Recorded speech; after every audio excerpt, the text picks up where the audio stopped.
Hey, wait, it went away. We are going to call the Novi Board of Education regular meeting to order. It is September 18th. We will begin by introducing some special guests for the Pledge of Allegiance. I will turn it over to Mr. Meinke to introduce our kiddos from Orchard Hills this evening. Wonderful. Thank you so much. So boys and girls, we are so excited to have you with us this evening.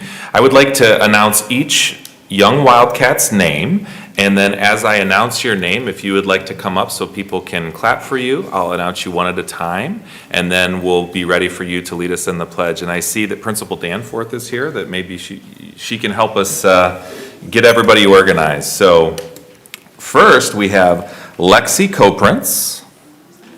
Lexi here. There she is over there. We have RJ Burke. We have Zeke Hader. Ethan Much. Colin Gary. Yoel Patok. Ridan Sawant. Emery Keller. Prayan Chadha. Elizabeth Bezikar, Krisha Lakotia, Vishana Are,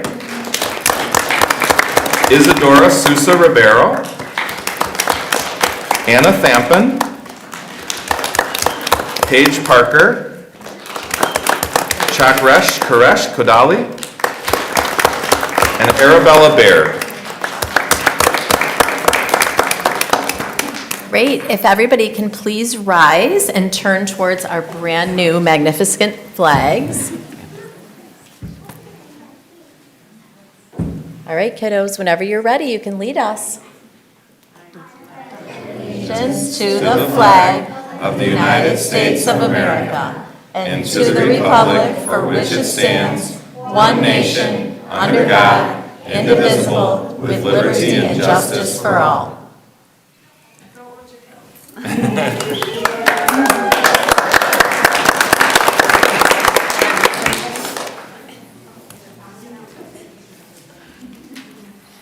Thank you guys, and thank you kiddos for leading us in the Pledge of Allegiance this evening.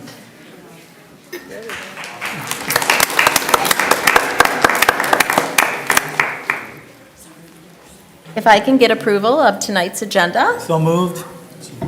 Recommended by Mr. Mena and supported by Mr. Cook. All in favor say aye. Aye. Opposed? Motion carries 7-0. Next, we are going to have our Student Board Representative report. This evening, we have our new Student Board Representative here with us. We met her last spring, so we're thrilled to have you here tonight, Annika. This is Annika Patel, and I will just turn it right over to you. Thank you. So we've been going through our first month of school. It's been going really good. I think a lot of kids have been getting back into the groove of waking up early, so that's definitely been a struggle for me. Our student union in the high school has been very successful. A lot of kids have been eating lunch in there. It's kind of like a quieter space for students to eat lunch if they don't want to be in the noisy lunchroom, and that has been very, very successful. We've got a new screen in there to kind of promote different clubs and activities going on in our high school, so that's been very cool.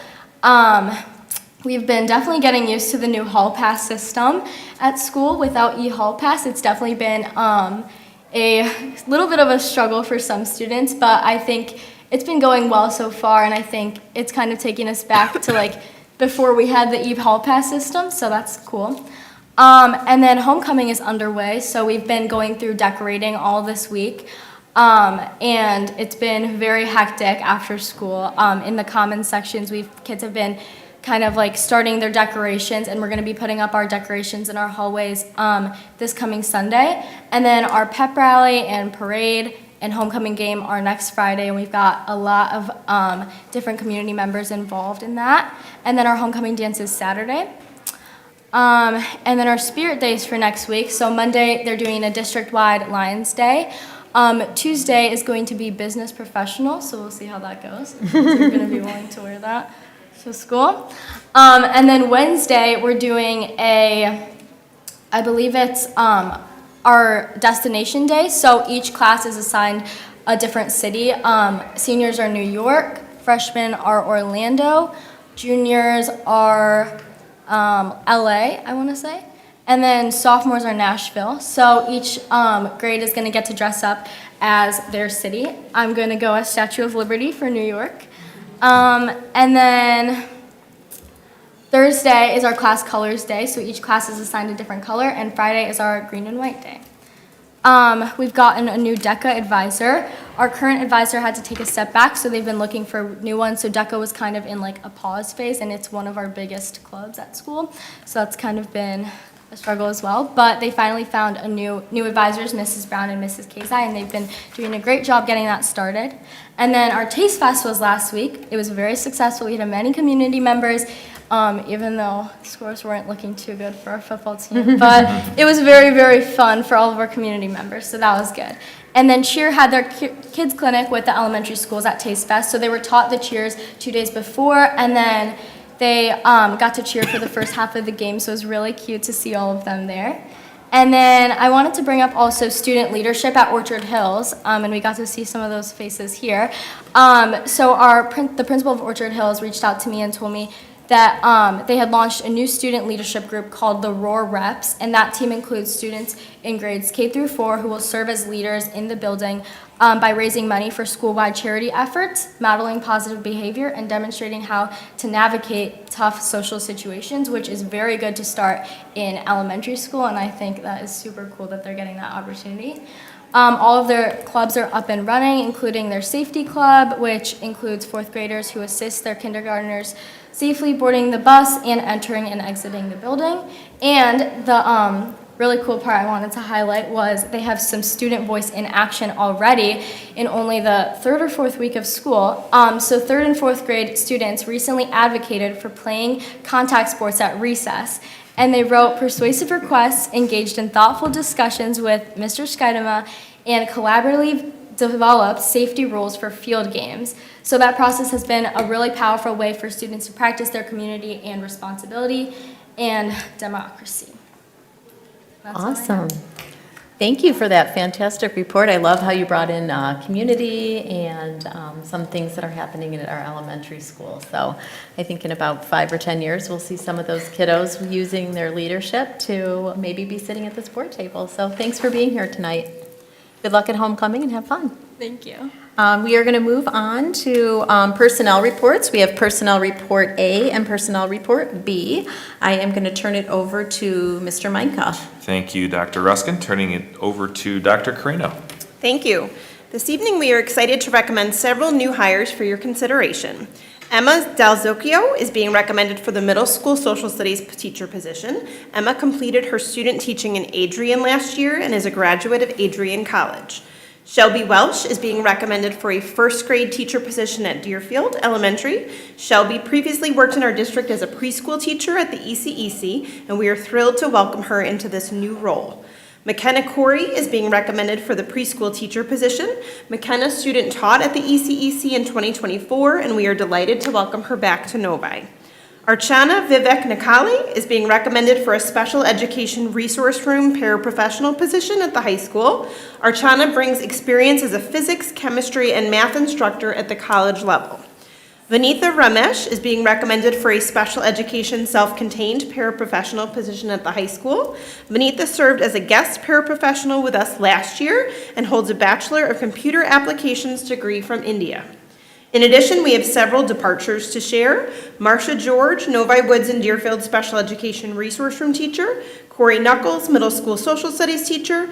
Katarina Rausch-Pennanen, High School Social Studies teacher. Thomas Richardson, bus driver. And Kevin Lane, Adult Education Success Coach, have all resigned. Dylan Loach Omo, paraprofessional, was discharged from his position. Tamara Quinn, transportation assistant, chose to retire. We wish her much success in this next chapter after Novi, and this concludes this evening's personnel report A. Thank you. Thank you, Dr. Carino. If I can get a motion, Mr. Cook? I move that the Novi Community School District Board of Education adopts the personnel Support A recommendations as presented. Do we have support? Support. Recommended by Mr. Cook and supported by Mrs. Roney. Any comments or questions? Okay, seeing none, all in favor say aye. Aye. Opposed? Motion carries 7-0. Dr. Carino, would you like to introduce this staff, or would you like to move on to personnel report B? Whichever is your preference. How about we introduce the staff, and then we'll do B, Okay, perfect. We have two of our paraprofessionals here today, so I would like to welcome Archana to the podium.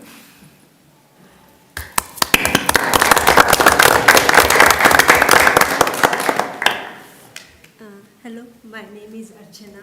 Other way. Yeah, there you go. Sorry. So, hello, my name is Archana Vivek Nakle. In India, I work as a physics teacher for 11th, 12th grades. After coming USA, this is my first job, and I'm excited to work over here through the committee. Thank you. Welcome. Thank you. And then last but certainly not least, Vanita. Hi, I'm Anita. I'm happy to help with the kids. And thank you for the opportunity. Welcome. Thank you.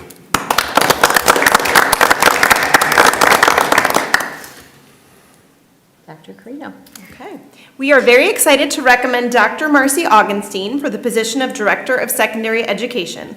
Dr. Augenstein brings extensive K-12 administrative experience, having served as an elementary principal and a high school assistant principal in Walled Lake, as well as a K-12 principal in Bear Lake. Prior to her administrative roles, she taught high school English and German. Dr. Augenstein earned her PhD in Educational Leadership from Oakland University in 2013.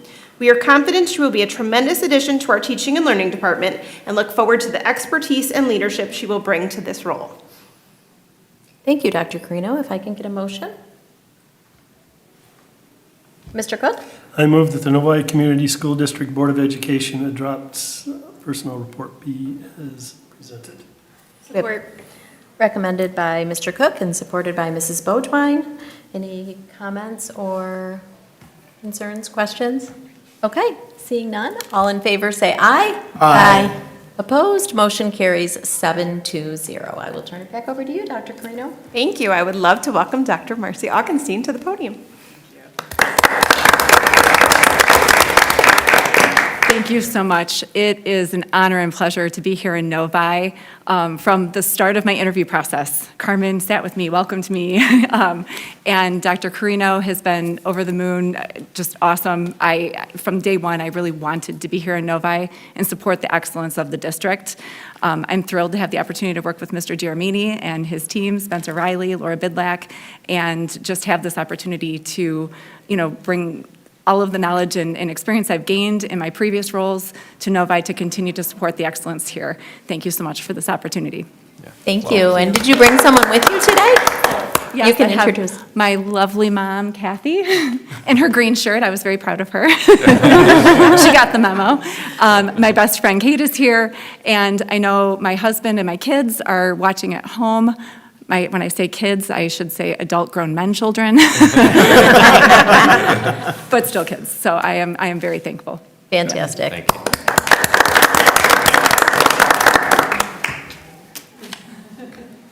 All righty, we will move on to donations. We have one donation from the NEF this evening, and I'll turn it over to Mr. Micah. Thank you. We're so grateful for the Novi Educational Foundation, and they are presenting gifts of the following to the Board of Education for acceptance: $8,000 for fellowship grants, $5,000 for transportation to Lansing for fourth graders, $2,000 for transportation for career preparation, and $4,500 for the mural walls at Novi Middle School. Their total donation comes in the amount of $19,500, and it is the recommendation that the School Board of Education accept the generous donation as presented.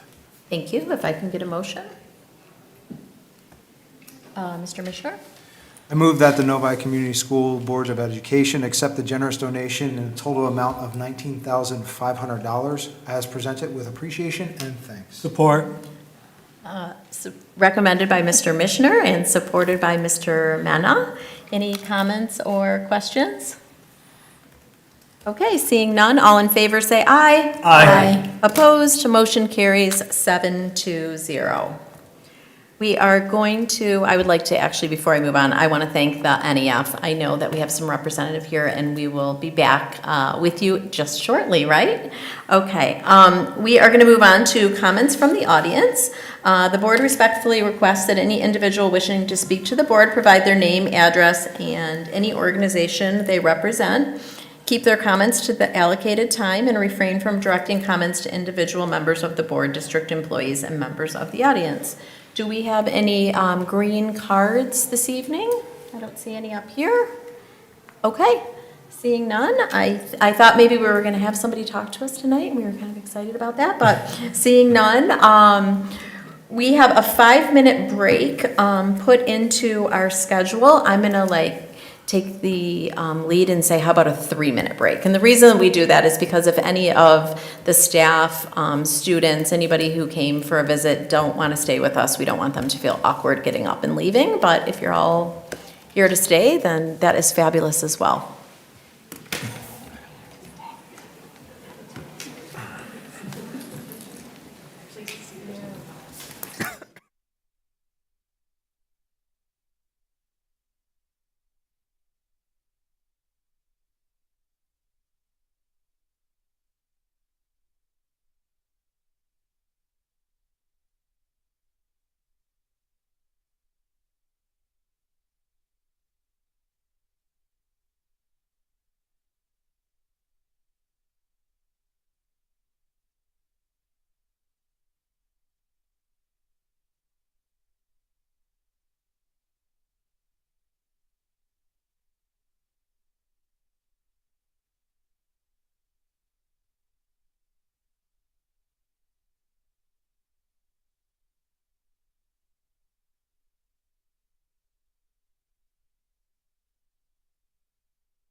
Welcome back.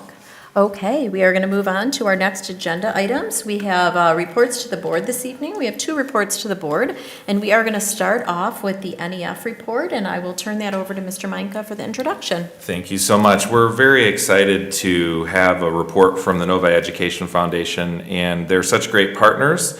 After meeting with members from the NEF, we've talked about a way for them to keep our board apprised of different things that are happening with their organization. We're thrilled tonight to be able to hear from Melanie Scott Dorsey, who is the president of the NEF, and so we'd like to welcome her to the podium today. At first, I'd like to thank you for allowing us the opportunity to present to you some of the good things that we've got coming this year. I'm super excited. Let's start off with Pancake Breakfast.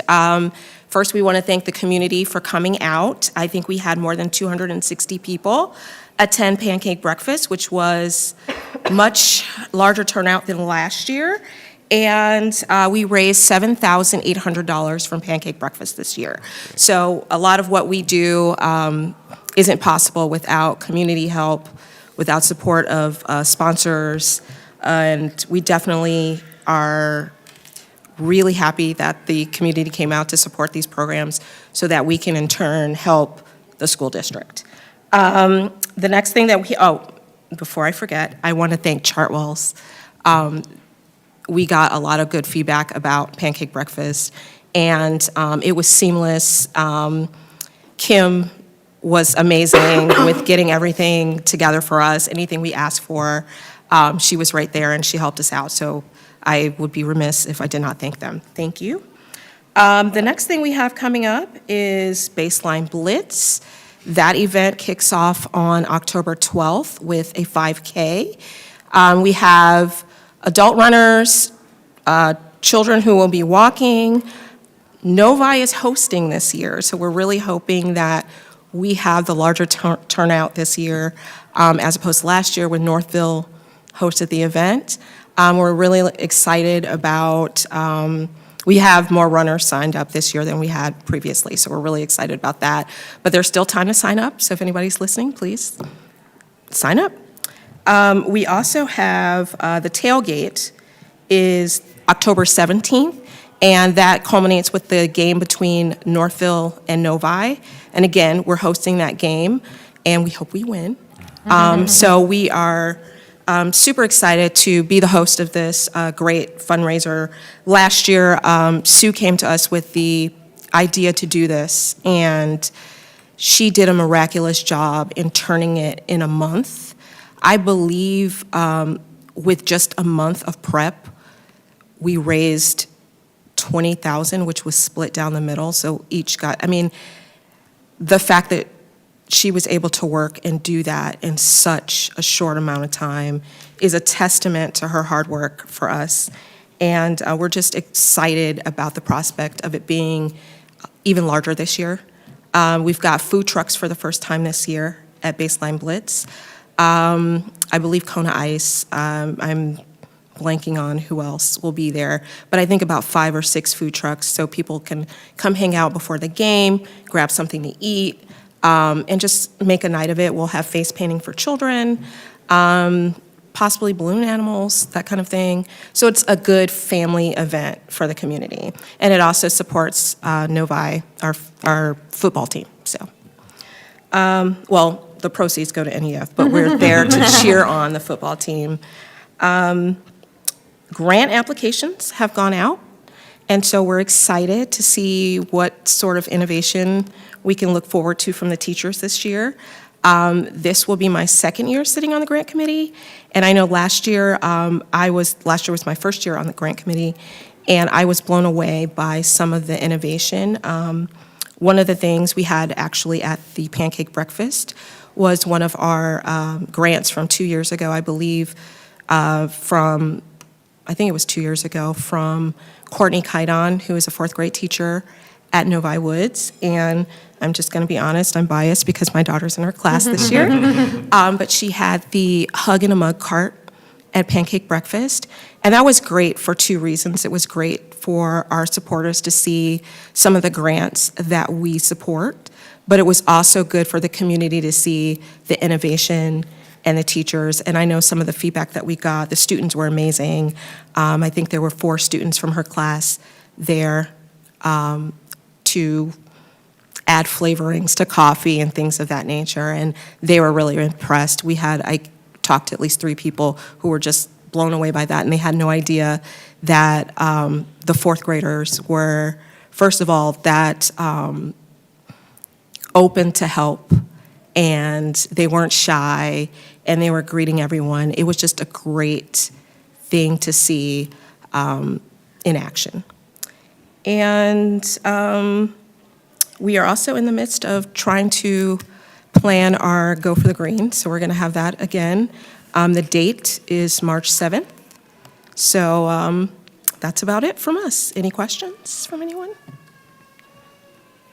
I don't think so, but thank you for being here. Great. I know we have collaborated with the NAF for years, and we are working really diligently, both parties, and to make sure that we're doing all we can to continue to support our staff and our students and really just be there for each other. So we appreciate you coming this evening, and as Ben and I have talked, and I know that your board has talked about having you come more frequently, just because so many things happen throughout the year, and just coming once a year really does not give or shed light on all the innovation within the classrooms, particularly the grants, but all the work that's being done at the NEF really to grassroots support our kids and our students. So we appreciate you being here. Thank you for and having me. thank you. Yeah, Mr. Mishner. Yes. Just real quick, I just want to comment, the pancake breakfast is, I think, Novi's like hidden secret. It's a great community event, and it's kind of like a low-key who's who of Novi, and I think you do a great job of it, and really looking forward to next year. Thank you so much. Oh, I'm sorry. Yes, Yes. Mrs. Bodwine. So I'm the NEF liaison, as most of you guys probably know, so I have made it to a few of your meetings, and I'm hoping to join you guys more frequently. But just wanted to say thank you all for the hard work and sitting in on the meetings. It is very eye-opening how much goes into the planning for these events. So much of the time, I feel like as a community member, I show up and everything is just magically occurring, and I just wanted to acknowledge all of the hard work and conversation that goes into getting those things going. Thank you. So thank you.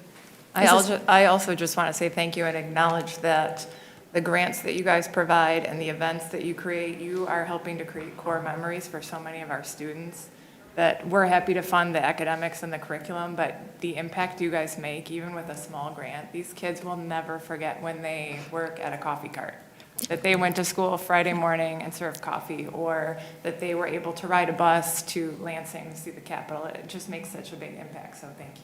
Thank you. Thank you.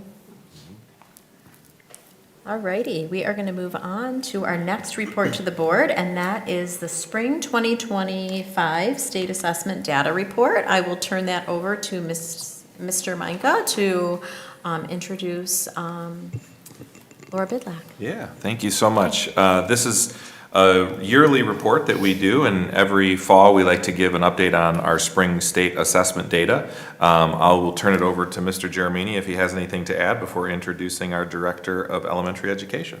Thank you. So as you'll recall, in the spring, we sort of established a new cadence to our presentations on assessment data. We said that at our full board meetings, we would do in the spring the iReady assessment data, and then in the fall, once the data is released by the state of Michigan, we would actually then do our state assessment report.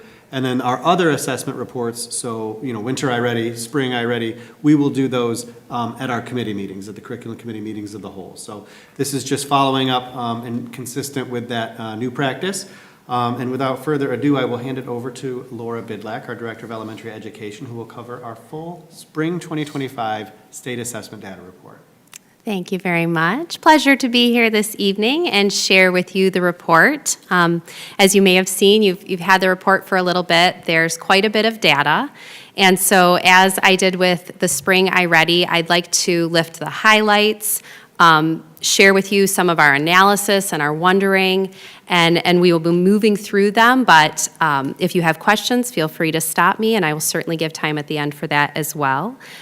As we move in, some things to look at first would be just our highlights, and they are wonderful highlights to share.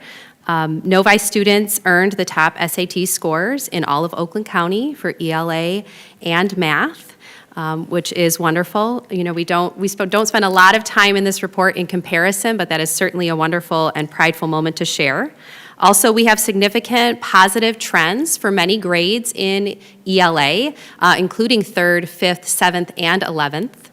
Some notable ELA subgroup increases in proficiency from the 23-24 to 24-25 assessment periods.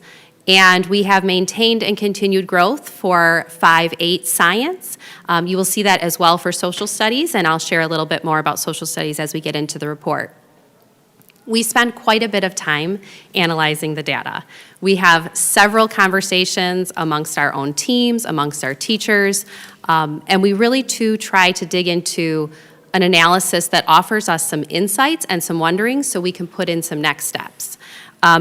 Those that we have at this point are that our assessment processes for 11th grade, some of our data indicates that we might need to look at the actual testing environment and administration of that 11th grade assessment for science and social studies. We're also looking at curricular cycles, and this broad high-level data that we receive really does give us those continued insights that examining our ELA curriculum and examining our math curriculum is an important next step for us in 512 and then K-12 for math. We have some wonderings about the data on our PSAT 8 for the math. We're curious about maybe some unintended consequences of our current SKIP model for math advancement, and is that possibly creating some holes in foundational skills that is impacting our math scores? As well as we're curious around the instructional impact of the 3-time-of-year iReady math testing for that 8th grade year. Question?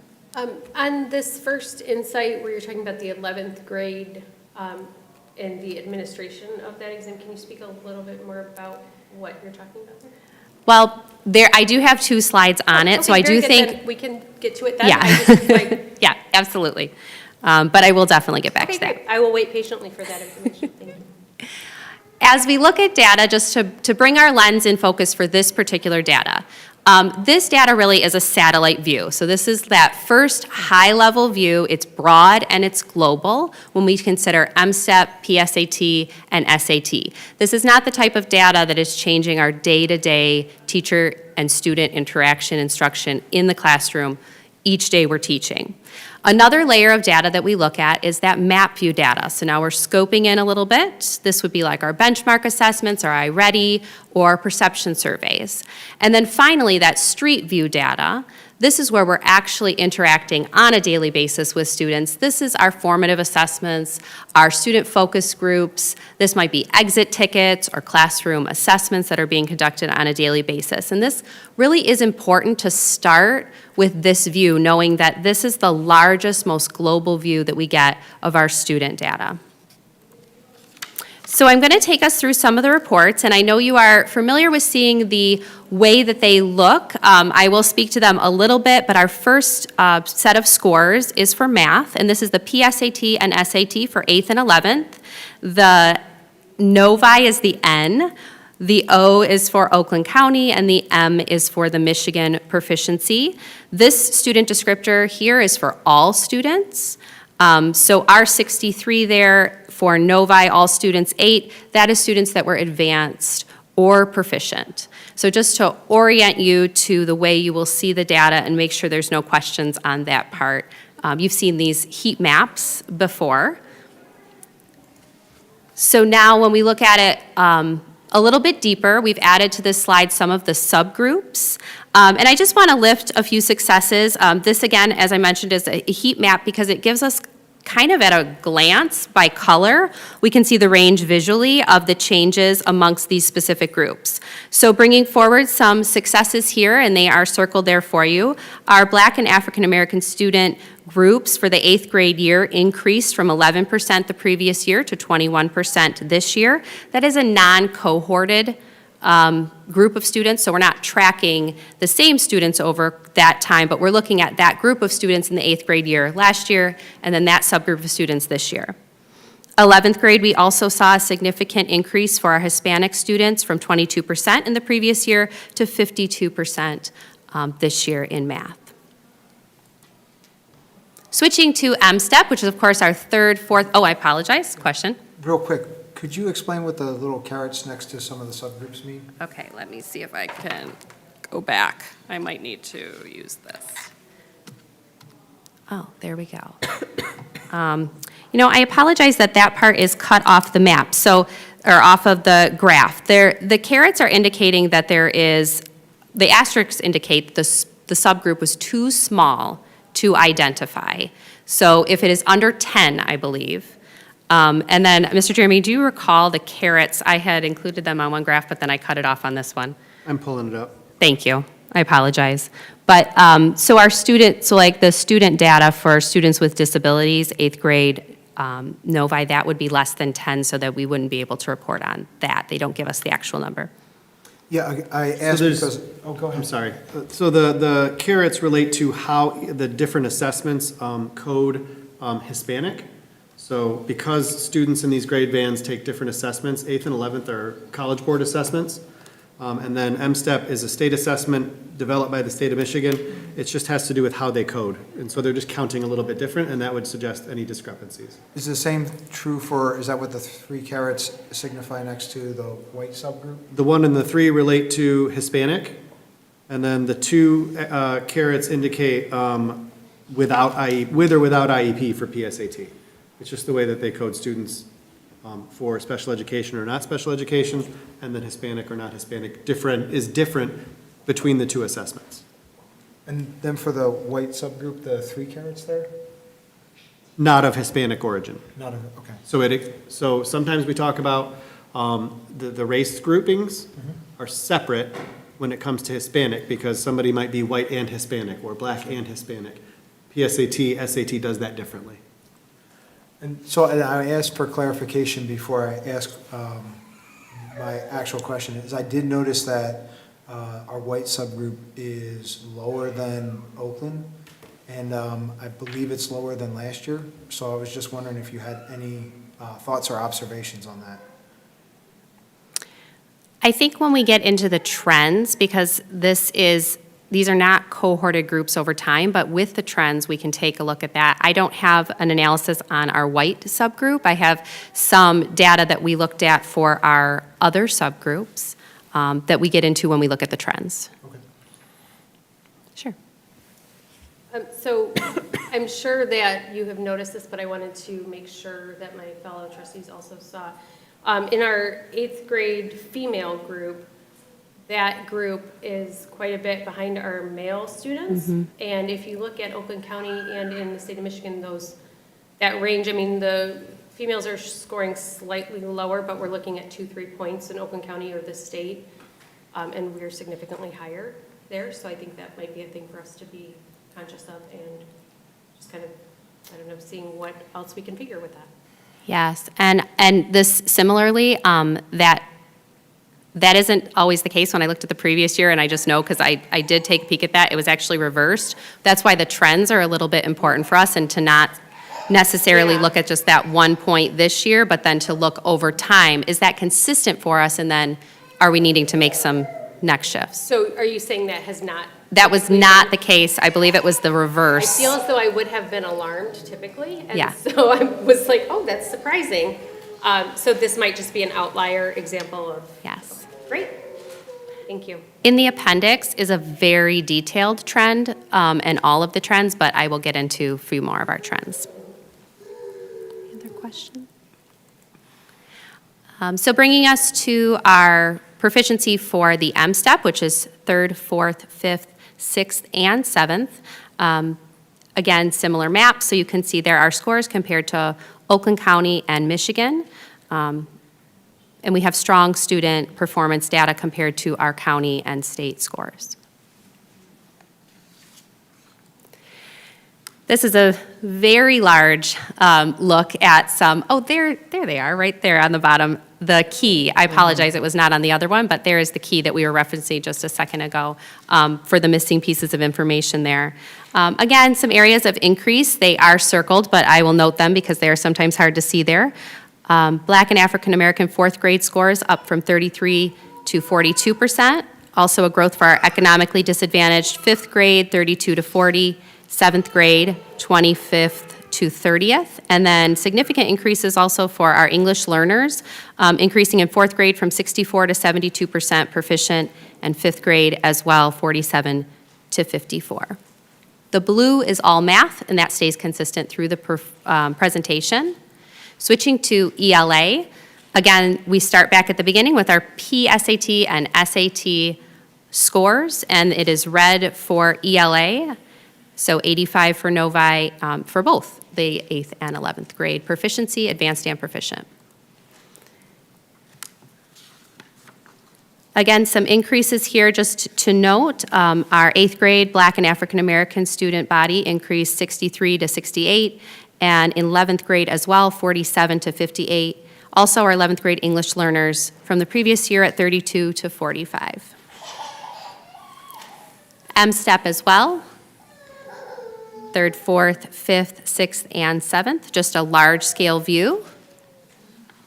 And digging down a little deeper, this is what I had noted as a highlight. I did not go through each one of these to list for you, but there are significant areas where we saw growth from the previous year's score for a subgroup to this year's score for that particular subgroup in ELA. Science. Again, the M-STEP is given in 5th, 8th, and 11th grade. And here is our Novi comparison with our Oakland County and our Michigan. And we are going to come back around to science and our trends as well, noting there similarly that the 11th grade score is one that we're taking a look at deeper. Increases for subgroups. 5th grade, all students, there was an increase, as well as an increase for economically disadvantaged 8th grade from 34 to 44. Increases for 8th grade Black and African American students, 29 to 35, and Hispanic students, 67 to 78%. Moving into social studies. Again, social studies is given 5th, 8th, and 11th. And we will come back around to social studies as well. Our subgroup, they are highlighted again. There were numerous scores from the previous year where we saw notable increases. So to get into some of the trends, now is when we really start to dig a little bit deeper and see where are we matching up cohorts, how are we taking a look at our scores over time. So we're starting here with ELA. And this is proficiency on M-STEP, and then of course the 8th grade is the PSAT, and the 11th grade is the SAT. So our analysis here is just large view, overall strong and positive trends were continued and maintained in ELA.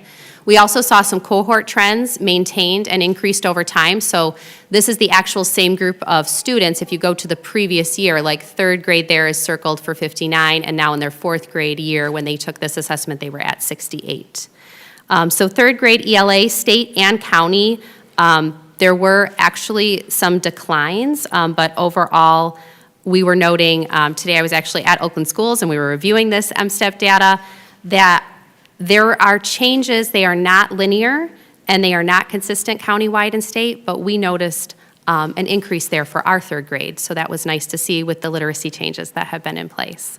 We talked about this in spring. Sometimes there's that implementation dip, and we didn't note that for our 3rd graders this year. Sorry, did you say we did not note We did that? not note that for our was 3rd what graders. Yep. So this is where we can take a little bit more of an analysis of our trends over time for some of our subgroups. So same data set with our ELA, but we're seeing positive trends for our Black and African American students. We're also seeing, of course, and this is true of non-subgroup, but student success with maintained enrollment.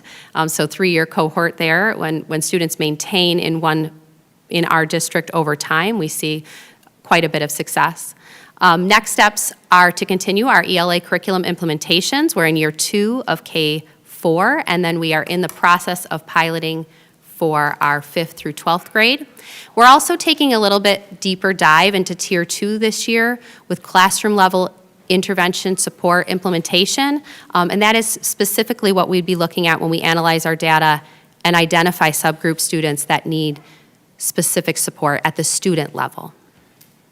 And for this particular slide, it wasn't clear to me, what grade are we referring to? Or are we just referring to as a conglomerate? Yes, conglomerate, the entire set.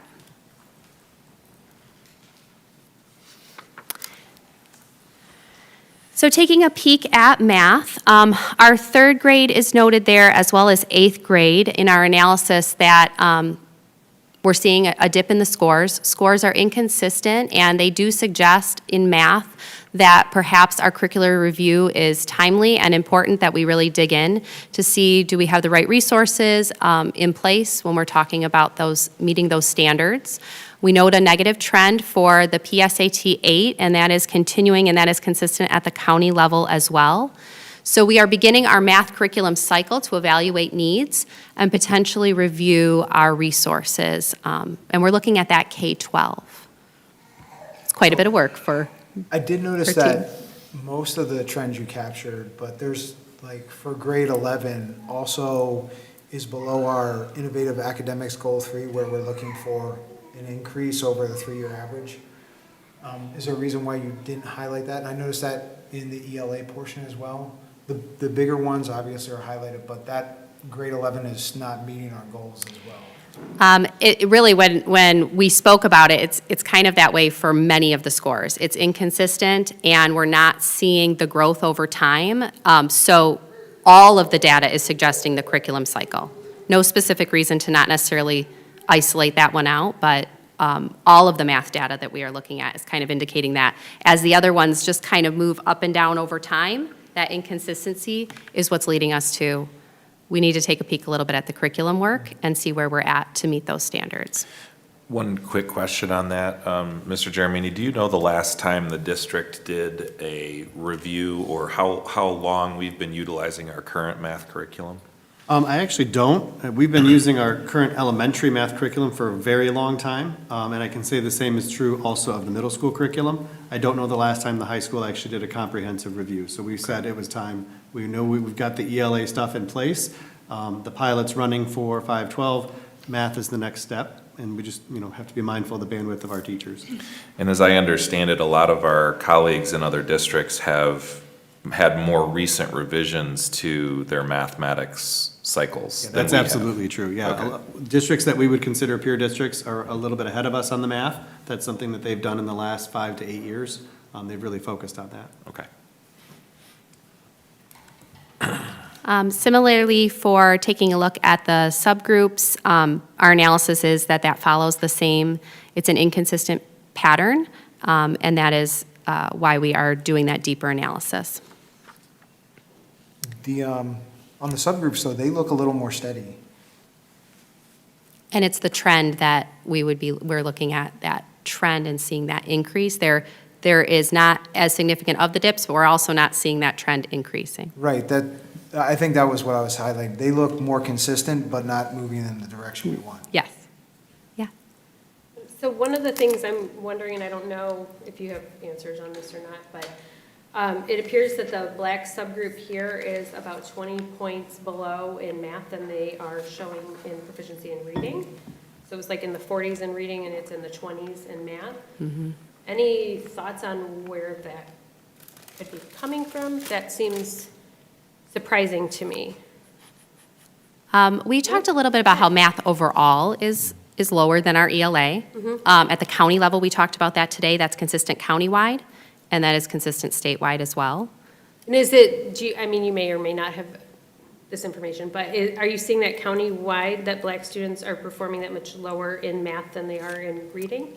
I don't have a reference to the county numbers on that. I apologize. Because that's just as surprising to me. I'll look. Okay, can I look just up- would be curious, I can look because that I'm wondering with our literacy run upgrades, if there's more of an inclusive teaching method happening in our reading than in math maybe, or I just am curious where that discrepancy could come from, or if that's. I think it's also important to Systemic. consider that no matter how great of a test they might write at the state level for mathematics, it's going to involve reading.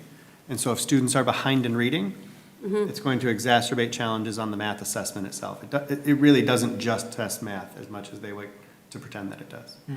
That's a good point. Okay, Yeah, thank you. Word problems are Yeah, a they're, good yeah. example of that. And cultural references sometimes can That's, be yeah, actually, that's another good a point. good sign of actual performance. Was that discussed at the meeting? We did not get into the specifics of that. We talked a lot about the ELA.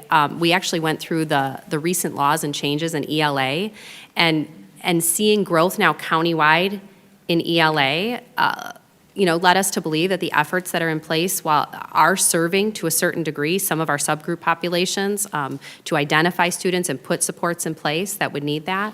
And then we talked a little bit about how comparably we're not quite there in math as a county or state yet.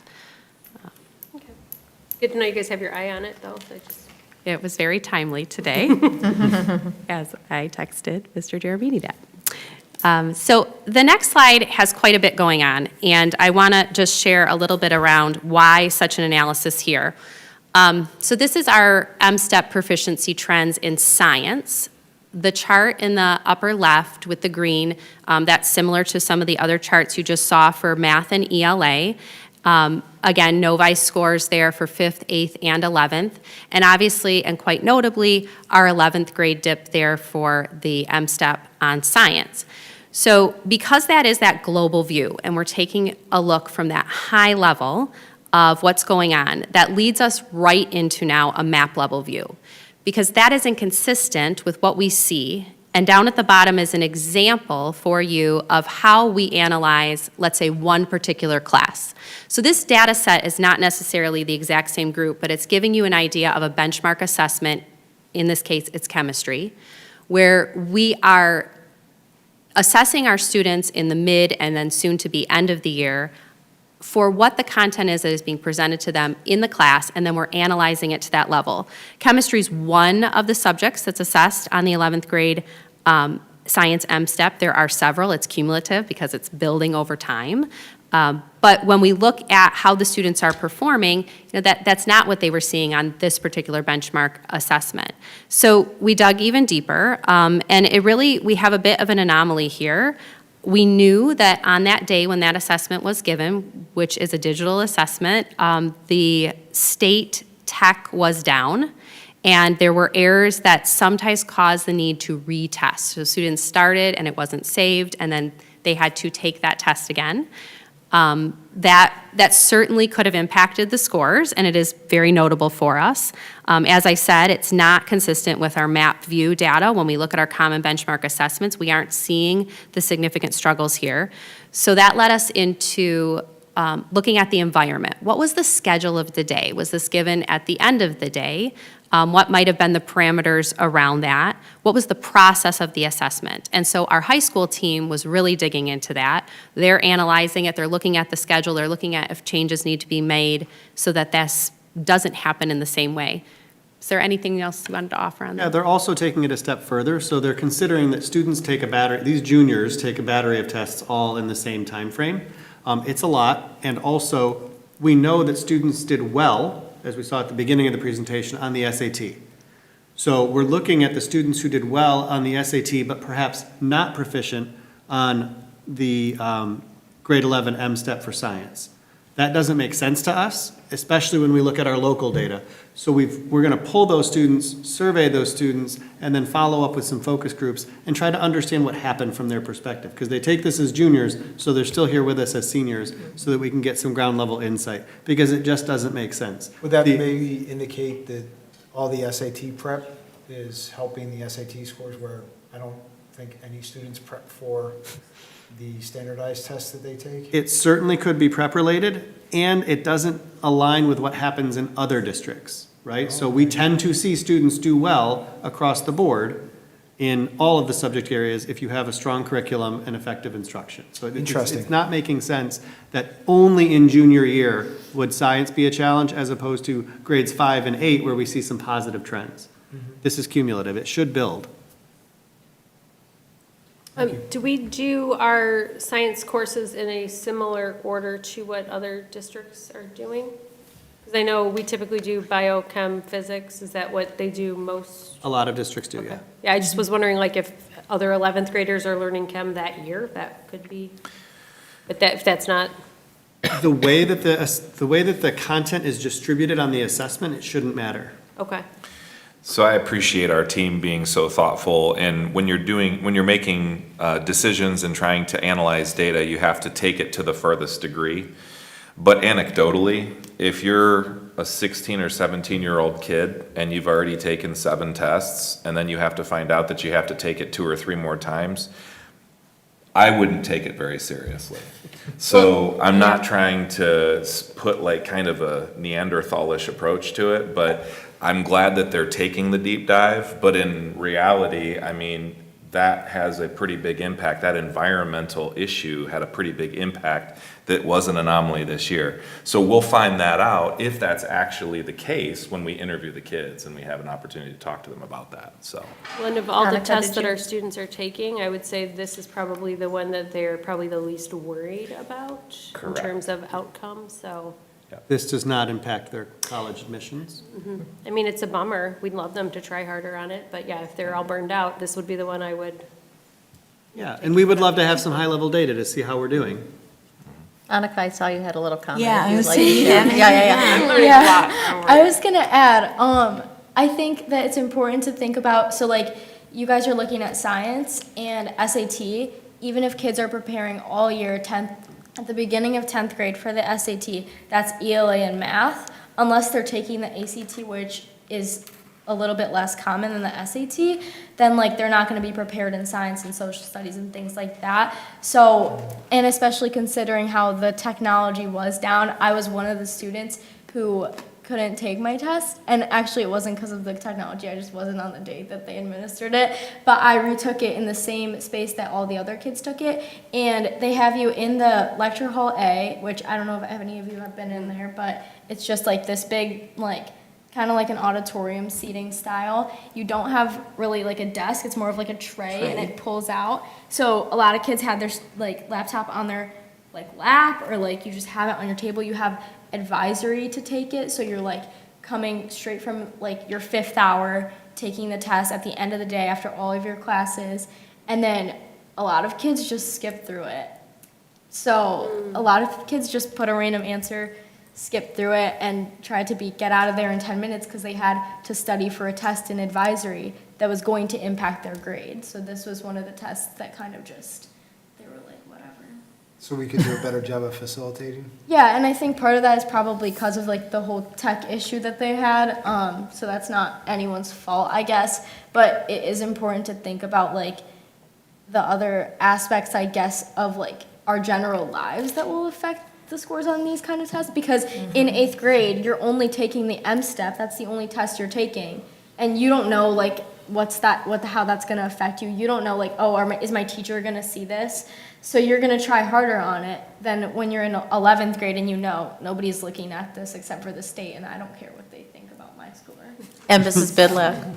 You just did that Mrs. whole Bidlack deep spent a dive. little bit of You time. can skip that. I think you just got your data. I think you got your deep dive. I got my deep dive, and that was amazing. Thank And you for saying that. honestly, I feel like most of us here would probably prioritize the same way. So when you only have so much time and brain space for the things you all are doing, it makes sense, so.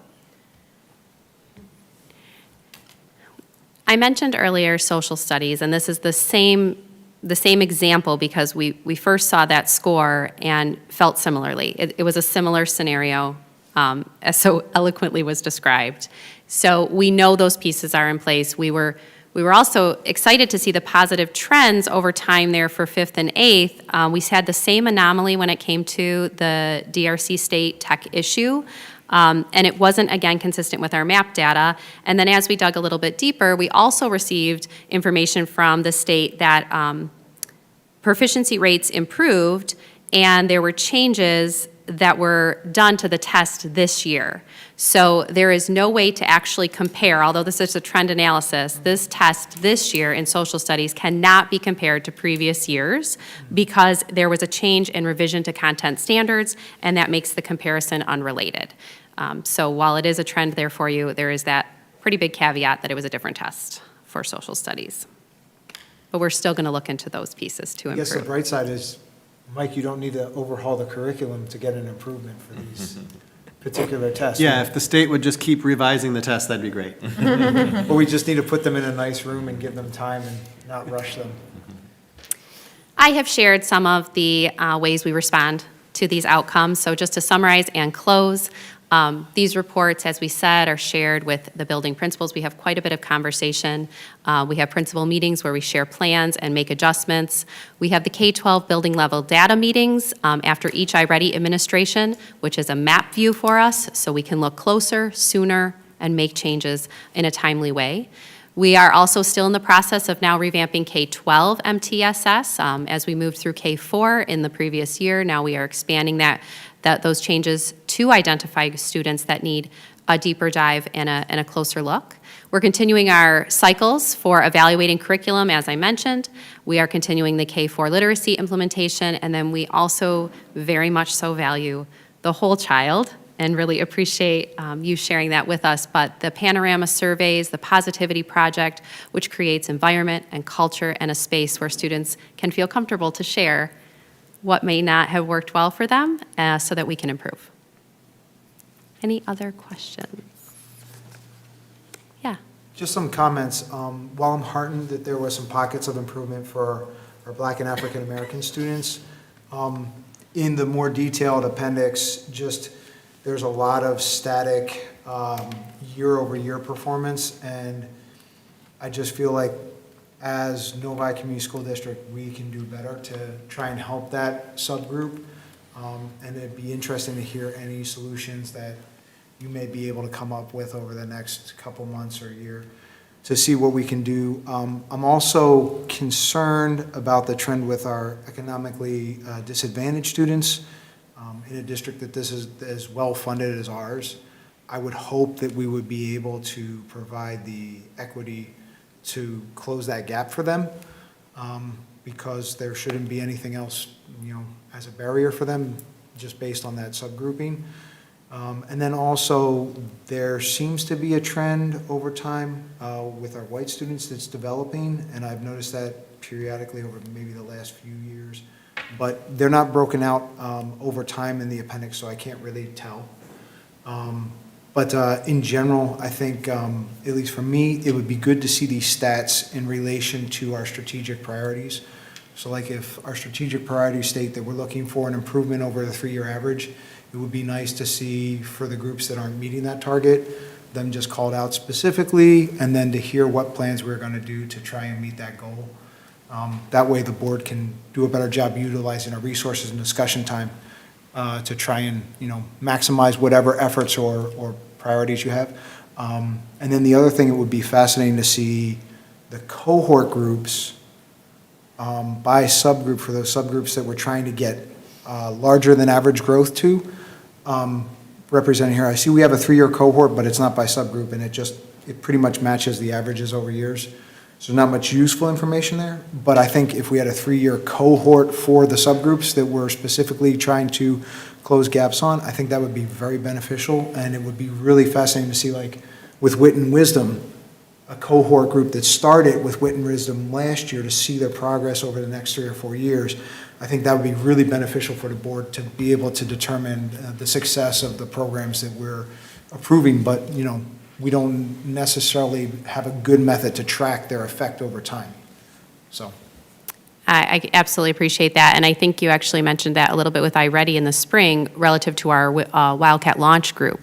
So we did start a cohorting sampling there, and it actually is a grouping within iReady, so I am tracking the Wildcat launch students over time. So absolutely, it's very beneficial, I think, to track in that way. Working towards that, yeah. I just wanted to add one further comment to what Mr. Mishner was saying. As we look at our subgroups, and we tend to look at economically disadvantaged students as well as our Black students as some of the groups that really seem like we're not quite getting that done in the way that we would like. I just wanted to make sure that we're all aware that that group is not one group of students. Because I've done some pretty deep dives on our iReady, and that is not an overlapping Venn diagram between our economically disadvantaged students and our Black students. So just in case anyone at the table or in the community is thinking, oh, of course, both of those groups are struggling, they are not the same group of people. And I just wanted to make sure we weren't making any assumptions there. Thank you. I have a quick question. Speaking of economically disadvantaged, we've had conversations at the committee level and a table and about free and reduced lunch, and we have free lunch programs since pandemic, and so we have less families applying for free and reduced lunch. So I'm guessing that these numbers are not that accurate because economically disadvantaged students would be coming up in a label, if you will, based on a free and reduced lunch Title IX program. Is that correct? Because certainly you're not asking a fifth grader, fill in the box. Are you Hispanic, white, all of that kind of stuff? Are you economically disadvantaged? Is that correct? Yeah, that's where that data comes from, is the free and reduced lunch app. So we can, even though that there is maybe need for improvement and all of that, we do have skewed numbers because we're not actually probably Certainly. targeting kids who might fall into that and have the amount of children listed that could be, which could skew the numbers. Certainly. Okay. Any other questions or comments? Just a wondering out loud to your last point, I wonder if that would, if we had perfect data, if that would buoy the average or actually show an even decrease in that number? Like if everybody who was economically disadvantaged filled out the paperwork, would that improve that subgroup's average or show a decline? I guess we probably wouldn't know because we don't have the testing to match those numbers. And so depending on how many students we're actually talking about. But right now, the students that we're profiling in this are not accurate, is my point. So I guess it's hard to probably imagine what that looks like because then you're really just guessing. Yep. That's a good wondering, though. I would be curious, like, if that data was more specifically correct, if it would make it look better or worse, because it could be that there are more students performing lower in our main group that would be in that subgroup, or it could be the other way around. I don't think that there would probably be a way to know because you don't know. Yeah, what no, I don't students think you're- it's a solvable one. It's Yeah. just a wondering. Yeah. It's just a great wondering. We can all stay up tonight and wonder about it, but.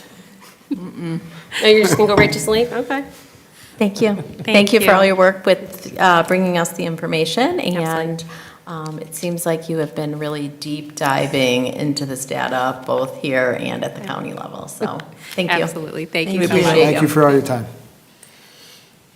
Okay, we are going to move on to our consent agenda items this evening. We have a handful of them. We have approval of the minutes of a regular board meeting, August 14th, 2025, minutes of Governance and Policy Committee of the whole meeting, August 20th, 2025, minutes of a joint DEI Curriculum Committee of the whole meeting just this past Monday, September 15th, 2025, approval of bills, board report, July 2025, check register for July 2025, purchase card report for July 2025, approval of 2 field trips, girls varsity field hockey and 5th grade camp, and then finally the approval of emergency virtual day plan. If I can get a motion? Mr. Meno? Yeah, I move that the board approve consent items as presented. Support. Recommended by Mr. Mena and supported by Mr. Cook. All in favor, say aye. Aye. Opposed? Motion carries 7-0. We will move on to our next agenda item, which is information and discussion. It is the state legislative and budget update, and I am going to turn this over to Mr. Meinke for some comments. Thank you so much, Dr. Ruskin. I would like to give a rosy and positive report, but unfortunately, we are at a bit of a stalemate in Lansing, so I'll give a little bit of an update on progress. I came to this meeting from the state conference where we had a number of updates and legislative insights that were shared with us. It appears that there is talk amongst the different chambers in the legislature, the governor's office, the House, and the Senate. But those conversations are actually between 3 people in a closed-door room. A lot of the legislature is being left out of those conversations, and there are lots of conversations around roads and how to essentially use roads and schools to kind of barter back and forth. And it's disheartening that we've gotten to this point. I spoke for about a half hour today with the Detroit Free Press. They're asking for, what are schools going to do? How are these things going to be managed? So the reality is that at the end of September, the budget cycle is over, and so there is a government shutdown that's initiated come October 1st if they don't pass a budget. We have obviously been able to be fiscally responsible over time. We have reserves so that we can operate. But there are other places that are not so fortunate, and there are districts and other places talking about closing their school until the budget is passed. There are people that are holding off on positions, pausing programs, looking at streamlining to the absolute, most extreme degree of operation. And so thankfully, due to our community support and to our district standing, we've been able to be in a good place. But no district can survive without state funding for long. So if there is a government shutdown, districts would be forced to start to use their reserves. And as I said, there'll be a myriad of different things that are happening. The apparent political landscape seems to be there is a number of things for the school aid fund. So for example, colleges and universities historically have been separate. They've been funded out of the general fund. And a lot of the proposals are talking about putting more of the colleges and universities funding coming out of the K-12 pot, the school aid fund, in lieu of then being able to use that general fund money to pay for roads. That would be devastating to schools over the long term. Another example would be, as you heard last year, we had a number of dollars that were found by actuarial tables showing that we were paying more than was necessary for our state retirement system, which is actually a good thing. We were able to pay it down at a quicker rate.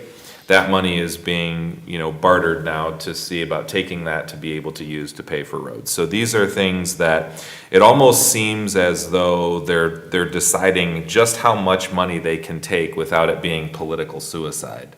And that's exceptionally concerning to me, and I think should be to our families. There was a report that was recently done that 89% of people in a Michigan poll recently do not support funding roads over schools, and that they don't want any money to be coming out of the school aid fund.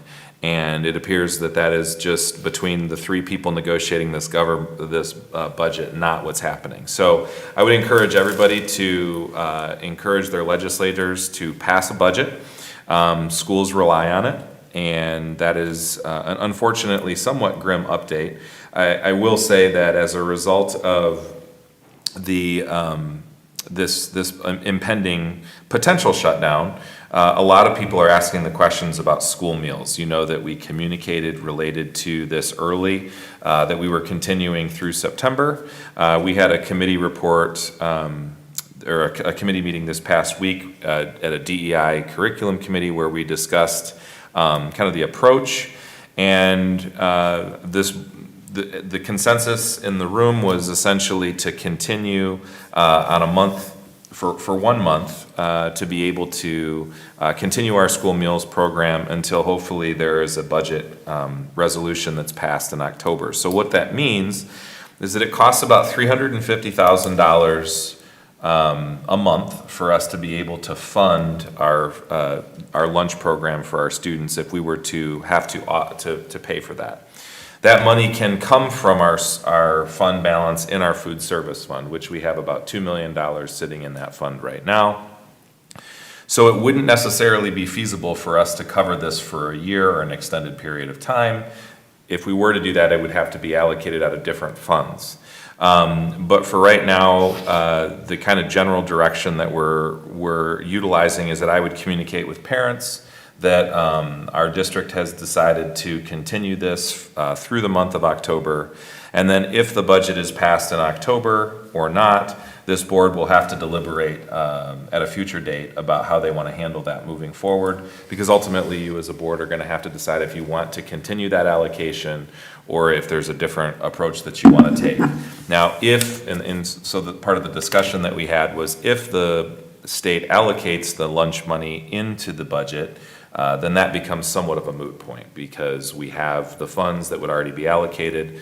So this kind of gets us into that window. And I will say, if I'm being optimistic about that, 2/3, 2 out of the 3 budgets that were presented did include the Michigan School Meals Program. So these are kind of where we're at in that process. There are a lot of superintendents that were at the conference that are quite concerned about this. Obviously, this is on their mind. But I also think it's important to not only advocate, but also to try to stay calm for our staff and for everybody else. It's definitely something that we'll have to get sorted out. And I say one last thing of optimism would be that every budget that was presented did show a significant increase to the allocation that we'd be getting as a district. So happy to answer any questions. I apologize that it's not a super rosy report. And there have been no bills passed. This has been front and center for them. We have encouraged a bill to be passed that would essentially freeze their pay if they miss their July 1st deadline to pass a budget. And I think that there are some merit to that because we're in a situation where we don't really have any options, and that's going to be the case for our public educators. Now, I will say many of our representatives and many of our senators are very supportive and are also frustrated and are being left out of some of these conversations, and certainly some of our local representatives and senators. But I will continue to press that it's important for us to make our voices heard with our constituents. So I'll stop and be prepared for any questions if you have any. Thank you, Mr. Micah. I'm going to start with Mrs. Bodwine. Mr. Micah, thank you for that very robust report on how this is all going. A couple of questions that I would love for you to elaborate on more so for the community. How does the free and reduced lunch application impact that budget? So essentially, every person who would be eligible for free and reduced lunch meals, for many of us that recall back 4 or 5 years ago when those applications were more prominently having to be filled out in order to receive the free and reduced meals, that actually qualifies us to be able to receive additional support. So for example, there are title monies, there are other at-risk monies that are allocated on the basis of those applications being brought in, and we do get significant dollars, particularly in at-risk. And so it's really imperative for people that qualify to continue to fill that out. And we've been speaking about that over the last few years, but I think it's harder for a family that's saying, well, I don't really want to take the time to fill that out if I already know that it's going to be covered, right? So in my communication to families, I will certainly reiterate the importance of filling out that form because it has a direct relation to funds that we get to support economically disadvantaged children, and that is certainly a group of children that we serve here. And that typically comes from the federal government at that level, is that correct? So the title dollars come from the federal government, and the at-risk dollars come from the state appropriation. Thank you. And then my second point that I would love you to speak on a little further is as we talk about like using up a fund balance in the event of a shutdown and having to work through some of those challenges, can you speak to the difference between how that general fund works and then how our potential bond dollars would work? Yeah, Because so I want the community to be aware of how that all works. Sure. Yeah, so we have a fund balance for our general fund. Our general fund dollars are the appropriation we get from the state of Michigan, the money we get from the state, which is what we're actually asking them to allocate. They have more than enough money sitting in the treasury. They just simply have to disperse it to us. And that money is what is called our general fund dollars. And those general fund dollars have the most discretion from the board. So we can essentially choose to fund different curricula or positions out of those dollars. And so we have a fund balance in our in our district that we maintain to be able to make sure that we can fund our essential operation. We also then have a food service fund, which is a totally separate fund. So when we talk about school meals, the money that would be allocated to pay for that program is not coming out of our general fund. That's a separate fund. And we have several others, but I will also just generally say that capital projects funds, which are monies that come from the bond, those can only use for repairs, upgrades, and capital projects construction costs. They can be used for buses, they can be used for technology, but think durable goods, not operations. So we cannot use those dollars to pay for salaries, we cannot use those dollars to pay for heating and cooling of the buildings, we cannot use those dollars to buy curricular resources. So we are highly regulated as an institution, and so we follow a lot of guidelines and rules that have to fit in certain buckets. And so the money that we're talking about from the state is really our general fund, which is our primary pot of money on how we pay the people who work here, how we, fund the curriculum that we support, and all of those different types of things. And so thankfully, the good news is that Novi is in a good position relative to other places who are going to have a much shorter timeline that they would be able to go without the state passing a budget. Okay, thank you, appreciate it. Thank you, Mrs. Bodwine. Mr. Missioner? So kind of a follow-on to trustee Bowine's question. The K through 12 state budget, that funds our general budget here in the district. That's funded by the community how? So the community is going to receive their state tax return, and they're going to basically be looking at income taxes that come in. Money goes to Lansing, to the Treasury, and then the Treasury disperses that to local districts based on the number of children that attend that school. So the direct tax, the local taxes primarily that we obtain are our hold harmless millage, which, because we were a district that prior to 1994 had levied, a certain amount of dollars. And then also the money that comes from property taxes are going to address our bonds and our capital project funds. So most of our operating dollars come from the state, which is essentially collected from all of us out of our paychecks and things like that. And then they're dispersed on a per pupil basis. So basically, the state government is taking dollars that we would have traditionally, we as a community would be paying from our state taxes out of our paychecks or otherwise, and they're negotiating how much of that should now be potentially spent on roads or colleges? And schools, correct. And yes. other schools? Mm-hmm. Okay. Yep. Thank you. Mm-hmm. Thank you. Mrs. Roney? When was this budget due? July 1st, correct? July 1st, yes. And so they are now It's a rhetorical question. 3 months? Yep, I know you couldn't do that at home, absolutely. so I think we all need to call up to Lansing. I appreciate you saying that, because one of the things that I think is really eye-opening in, all of this is that our school board is required by law to pass a budget by July 1. And we've done that successfully every year that you've been in existence. And yet we're making those budget decisions, as you heard, Becca do her presentation in June. We're making those decisions without any information, and still to this day, now 3 months later, we don't have that information. And so it's concerning. There is a law that says that the state legislature must pass it by July 1, but they didn't feel like they should have to follow that. So it is a concern, and I think there needs to be some different accountability measures put in place so that schools and quite frankly, everybody that, operates and works in our state has the opportunity to know how to plan and how to manage. And I will say, one of the conversations I had up at the conference was a lot of districts that are in a really tight financial situation, they're going to have to borrow money. So what's going to happen, and of course, depending on how long this goes, there could be a lot of districts in this position. When you borrow money, you're not borrowing money for free. There's an interest rate attached to that. And so when the schools across our state borrow money from, whether it's the state funds or whether it's from a private institution, that interest that they're going to be paying will never get reimbursed. And so that cumulatively over the state could be millions, if not even billions of dollars that could be going to children and people in classrooms that is literally just going nowhere.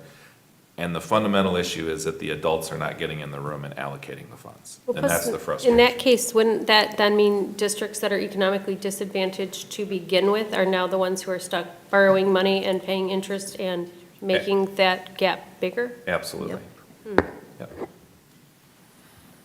Sorry for the positive report. Yep, we're all just Well, about you the know, same. positive Susie over here, or Sally, or whatever you want to call me, I think we meet again October 16th, and I Yeah. think that we're going to be having different conversations. Yeah, We'll that's see, my- though. that's I my mean, hope. because it just seems outrageous that this could go on forever, but. For sure. So, okay, really, again, in all seriousness, though, thank you for the work that you do outside of our district, at the state, and working with other superintendents and legislatively to support things that are good for children and staff and for our district. So I don't think everyone gets to see that all the time, and they only see you in buildings and here in Novi, but we do appreciate that. Thank you. We are going to move on to a couple committee reports, and although the minutes are nicely consolidated and summarized in our consent agenda, I'm just going to review a few things. Mr. Mena, I know your governance and policy. Do you want me to go ahead real quick and just give a little summary? Okay. Okay. So in governance and policy, we had a meeting on August 20th, and we discussed and reviewed the Troon Board Policy Manual and the recommended revisions.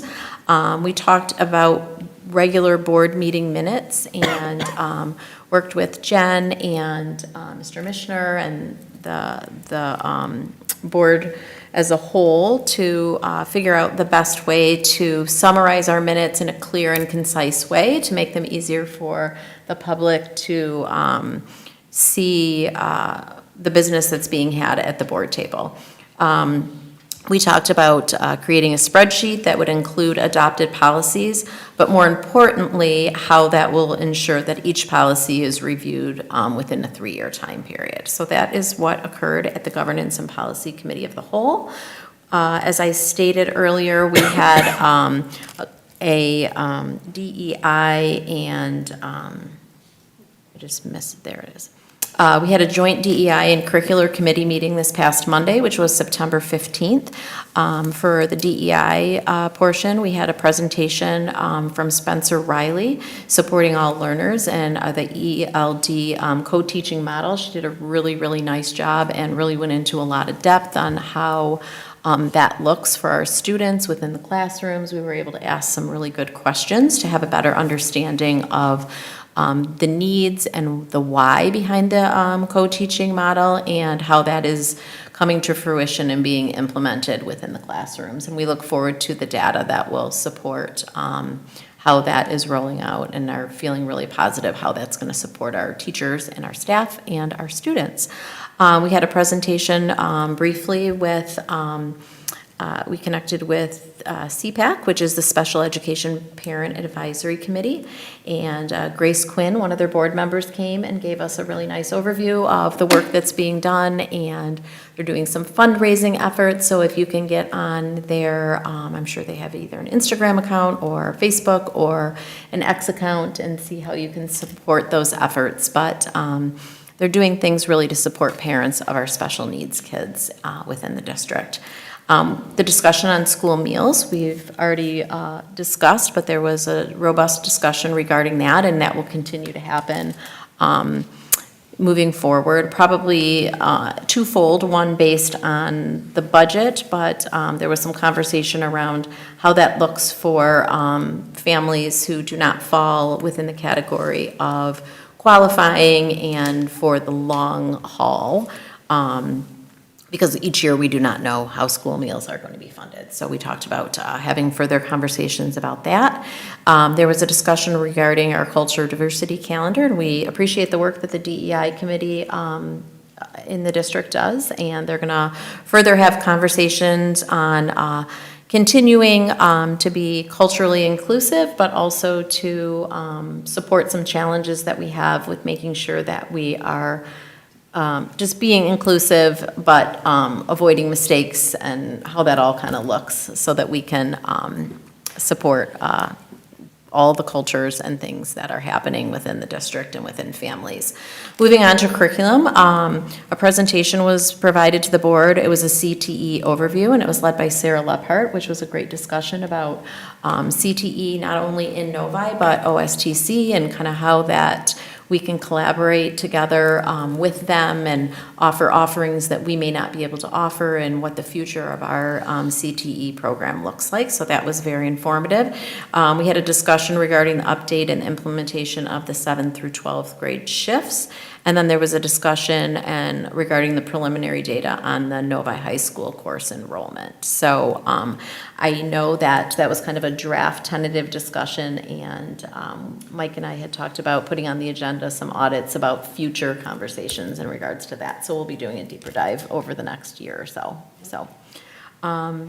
Great. We are going to move on. You're back on track there, Mr. Micah. Superintendent's report. Perfect. Thank you so much. I would like to just say thank you to the community, to our staff. It's been a really great start to the school year, and thank you to this board for their support and just all the outpouring that we've received for our kids, and lots of smiling faces in all the buildings. I will touch base on a couple things. We kicked off the year talking about the culture we deserve, which is a conversation we've been having amongst our leadership team as well as our staff around how we work together. And so we've got a document that we're calling our shared expectations. I'm going to be doing a little bit of a marketing campaign with that over the next week or two, just to kind of share with families and parents about how we expect our staff to be treated, and then also that serving as also a document that we're using to talk with our staff about how we want them to work together, presuming positive intent, speaking with respect, disagreeing positively, have a productive disagreement is really an important thing, because not everybody agrees on everything, and we actually end up with better outcomes if people are psychologically safe to speak up. And so those are things that we're really working on within our district this year. I also want to let everybody know, of course, we have our bond posters that you've seen up. We encourage everybody to make sure that they're voting on November 4th. Lots of information out there on the website. We have mailers going out. We have quite a bit of information that's shared. I'd say 2 to 3 nights a week, I'm speaking with a different group, whether that's a PTO group or a booster club, and getting lots of great questions, lots of positive feedback. So appreciate our community for their support, and certainly for going out and voting on November 4th. I'd also like to let everybody know that next week I'll kick off our next season of the Courageous Curiosity podcast. Timely, we are going to be kicking it off with Matt Schuler, who's the Director of Government Relations for the Michigan Association of School Administrators and Superintendents, and David Randles, who's the Executive Director of Government Relations for Oakland Schools. And we're going to be talking essentially about how the sausage is made, because I don't think everybody realizes how the legislature actually has quite a bit of impact on the operation of school systems. And very excited to let you know about an upcoming special education event, the Walk and Roll, which is next week Tuesday from 6 to 8 p.m. This is going to be at the Novi Middle School track, and it's going to be an opportunity to support our students with disabilities. So CPAC is putting this on in conjunction with our special ed department. I'd encourage anyone that would be interested to head on out for that event. And again, thank you to this board for their support and all that you do. Thank you, Mr. Micah. And I will turn it over for administrative reports, and I will start with Ms. Cicluna. Sure. So in light of the budget conversation that we just had, I just want to share with the board that it is my intention to do 2 amendments this year. I am going to be proposing an amendment in November on the basis of us getting a final budget from the state in October. And I want to do this for 2 reasons. First is so that the board and our administrators across the district who manage budgets actually have real numbers that they're working with, and so we know what the bottom line is. We have a target, we have goals, and everything is captured in accordance with what the state is actually providing. Second, I don't like living in the land of ambiguity, so I'm selfishly doing this for myself as well, and I would liken that to say, that's probably why you guys hired me. Second to that, for the 24-25 school year, our finance team has been very busy over the past 2.5 months in preparation for the audit. Our audit is kicking off next week on Monday, and I just want to give a shout out and kudos to the team because Yo and Yo was planning on being here in office 5 days next week, Monday through Friday. And our team has been so diligent. I talked to the manager at Yo and Yo today. They are only planning on being out here Monday through Wednesday, and they might actually leave early because they've completed so much of the audit in advance of them actually coming into the district. So we've done a great job getting stuff together. My last point is our supervisor of transportation, she's new to the district, and we do have a number of open positions. We have a van driver position that's open, and she has been rocking it, interviewing a number of people. There are people that know her, that have worked with her in the past, that are coming in for interviews, so we are very optimistic that we're gonna fill some of these positions, and they actually show up on the Personnel A report in the next month. That's all I've got. Great, that's a good report. Super positive, especially after Mr. Michael's report over there. Dr. Carino? Thank you. We are very excited to announce that either today or in the coming days, we are going to be placing clothing donation bins at each building. This is an internal revenue stream for our therapy dog program. So the community, staff, anyone can donate gently used clothing into these bins, and we get a continuous amount of money per month. So it's a fantastic deal that will support our therapy dog program, and we are very, very excited to kick that off. We also just implemented our standard response protocol, so you may have seen Dennis Heisman on TV earlier this month, and so that is one of our safety approaches that we are actually ahead of the game. It's a Michigan law that it needs to be implemented next year, but we implemented that a year early, and so we have trained our staff on that at our August PD and are implementing that and teaching our students over the next few days. So we're grateful to Mr. Heisman's leadership in this area, and hiring is slowing down. Hopefully it is speeding back up with bus drivers, but we are off to a great start for the beginning of the year. Thank you. Thank you. Mr. Giarmini?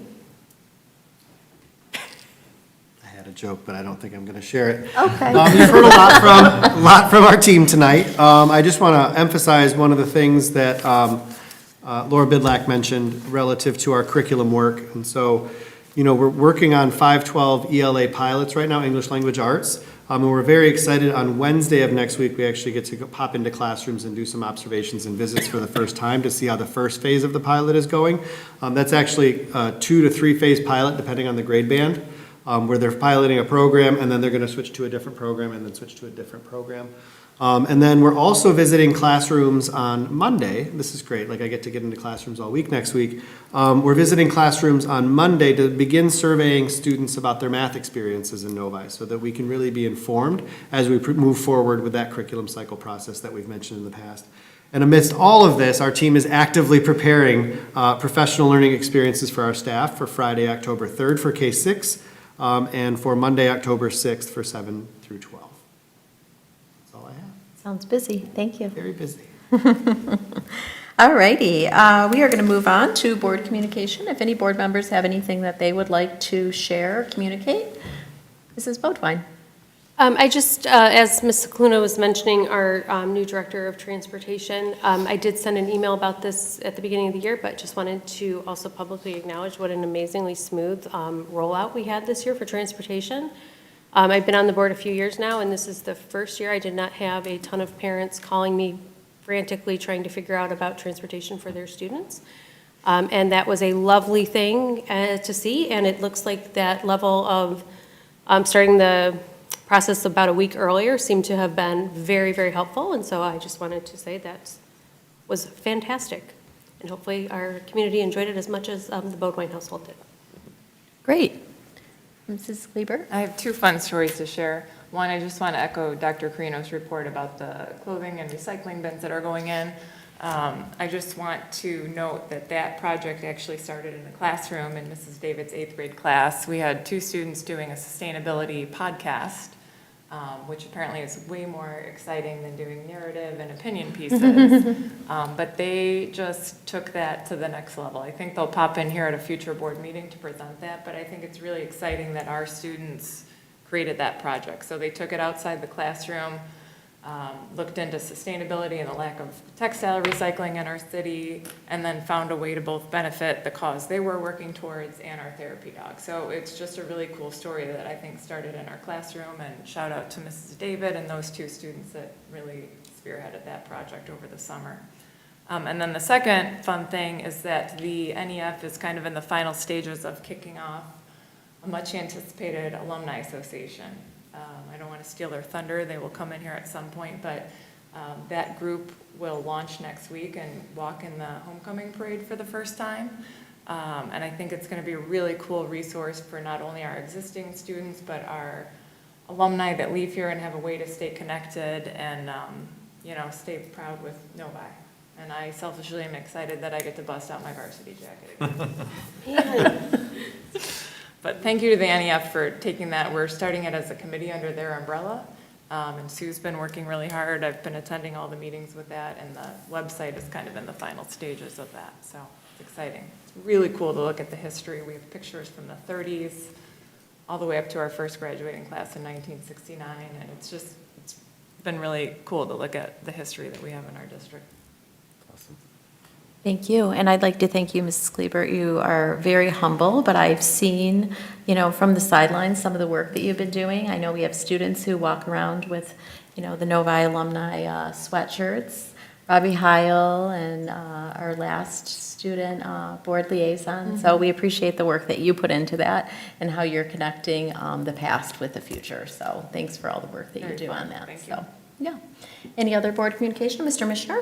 Yeah, just a quick sports update on the Novi Middle School cross-country team. Ooh. It's, we're already about halfway through the season, and I gotta say, it's really encouraging to see so many of our younger students participating in Novi athletics at their first opportunity at the middle school, because this year, for the first year in many years, maybe since COVID, they actually had to do cuts for cross-country. They had so many students come out to want to participate in that sport. So, and they've had their first two meets against Heartland and Howe, looking very strong, both for the boys and the girls teams.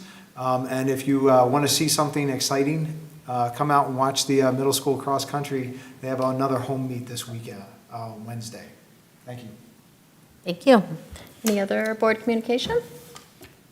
Okay, seeing none over here. I know that Mr. Micah has one more thing. I'm going to give a little shout out.